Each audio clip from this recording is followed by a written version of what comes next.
Pinki's simple lifestyle থেকে সবাইকে স্বাগত। আশা করি সবাই খুব ভালো আছেন। আজকে নিরামিষ দিনের একটা রেসিপি নিয়ে আসলাম, ছোলার ডালের বড়া দিয়ে আলু পেঁপের ডালনা। দেখো, ছোলার ডালগুলো বড়া করে আমি রেখে দিয়েছিলাম।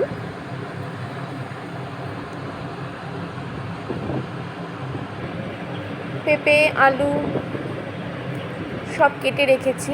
এখানে মশলা জিরে, তেজপাতা, গোটা এলাচ, দারচিনি। তেলের মধ্যে সমস্ত উপকরণগুলো, তেজপাতা, গোটা জিরে, দারচিনি, এলাচ সব ফোড়ন দিয়ে আলুগুলো দিয়ে দিলাম।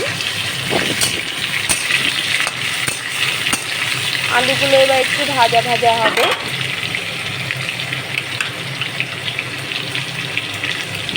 লবণ অ্যাড করে দিলাম, দিয়ে একটু ঢাকা দিয়ে দিলাম।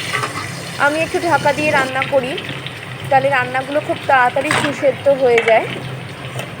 2 মিনিট পরে দেখো আলুগুলো ভাজা হলে এবার পেঁপেগুলো দিয়ে দিচ্ছি।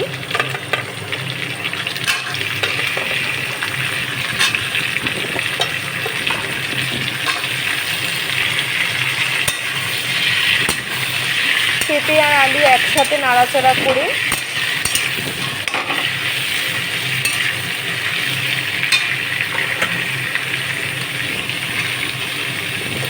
কিছু ছোলাও ভেজানো ছিল, সেগুলো ওখানে অ্যাড করে দিলাম।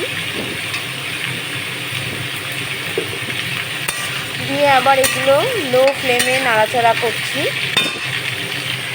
এবার এর মধ্যে হলুদ, কাশ্মীরি লঙ্কার গুঁড়ো অ্যাড করে দিলাম। এগুলো দিয়ে এবার ভালো করে সাঁতলাবো।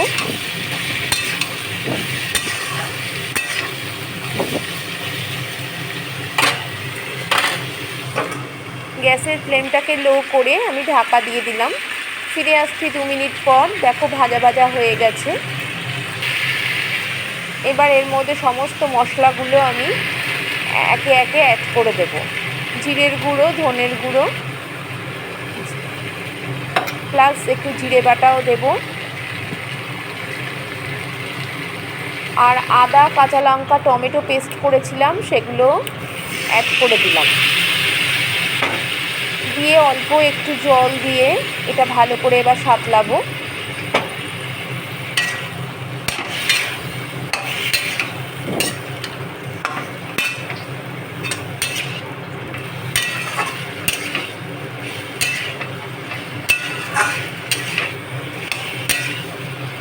প্রায় আদা সেদ্ধ হয়ে গেছে পেঁপে আলু।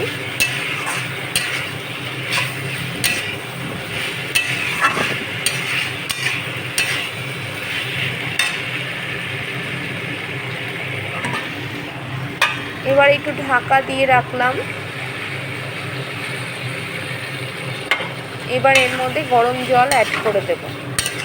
একটু জল দিয়ে সাঁতলে নেব, তাহলে সাঁতলানোটা ভালো হয়, কষানোটাও খুব সুন্দর হয়। রান্না তুমি যত কষাবে তত খেতেও ভালো হয়।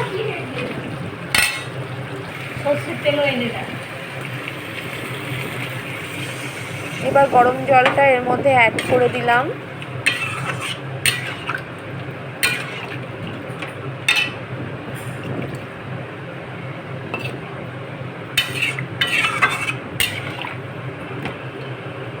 দিয়ে গ্যাসের ফ্লেমটাকে লো করে ঢাকা দিয়ে দেব।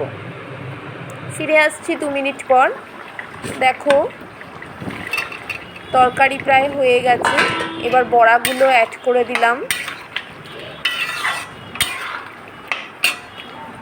একটু নাড়াচাড়া করে,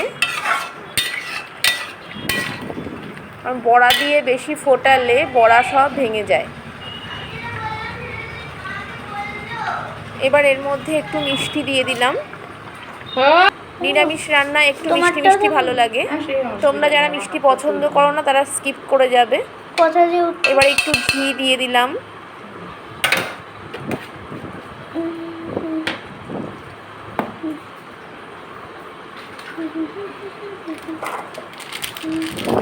গরম মশলা অ্যাড করে দিলাম। রান্নাটা প্রায় রেডি হয়ে এলো।